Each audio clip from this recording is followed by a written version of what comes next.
فأوحينا إلى موسى أن اضرب بعصاك البحر فانفلق فكان كل فرق كالطود العظيم وأزلفنا ثم الآخرين وأنجينا موسى ومن معه أجمعين ثم أغرقنا الآخرين إن في ذلك لآية وما كان أكثرهم مؤمنين وإن ربك لهو العزيز الرحيم.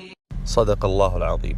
الموقع هذا يسمونه طيب اسم، ويقال أنه من ضربة سيدنا موسى العصا للبحر انفلق البحر وصار في فتحة بالجبل المقابلة من الجهتين، الجهة الشرقية والجهة الغربية من الحدود المصرية.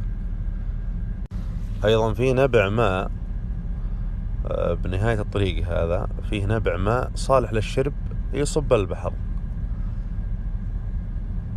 التحكم بالطيارة داخل المنطقة هذه صعب